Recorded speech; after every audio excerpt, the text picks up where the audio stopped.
मोठी बातमी। राम मंदिराबाबत आज भाजपची एक महत्त्वाची बैठक पार पडणार आहे। मंदिर उद्घाटन कार्यक्रमासंदर्भात या बैठकीमध्ये चर्चा करण्यात येणार आहे। अमित शहा, जे.पी. नड्डांच्या उपस्थितीत ही बैठक पार पडणार आहे।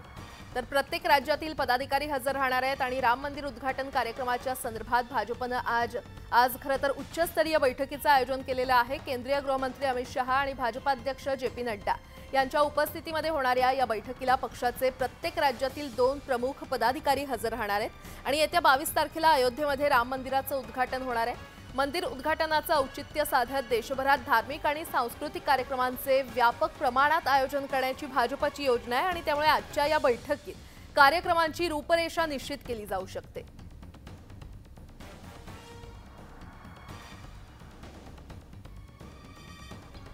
आणि या संदर्भात अधिक माहिती देत आहेत आमचे प्रतिनिधी प्रशांत लीला रामदास आपल्यासोबत जोडले गेलेले आहेत। प्रशांत, राम मंदिराबाबत आज भाजपची अतिशय महत्त्वाची बैठक, काय अपडेट?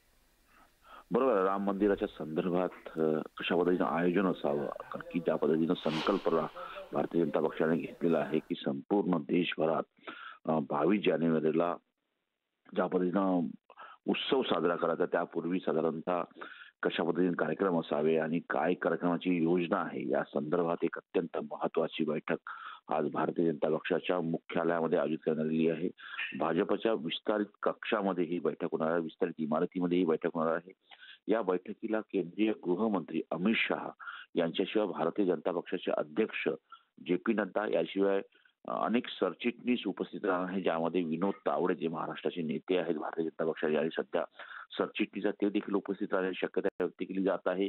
याशिवाय जर बघितलं तर प्रत्येक राज्यातून 2 भारतीय जनता पक्षाचे प्रमुख पदाधिकारी या बैठकीला उपस्थित राहणार आहे आणि सोबतच कशा पद्धतीनं संपूर्ण देशभरात राम मंदिराच्या संदर्भातल्या उत्सवाचं आयोजन असावं या संदर्भातले अंतिम निर्णय आजच्या बैठकीत होण्याची अपेक्षा आहे। बरं प्रशांत, धन्यवाद या सविस्तर माहितीसाठी।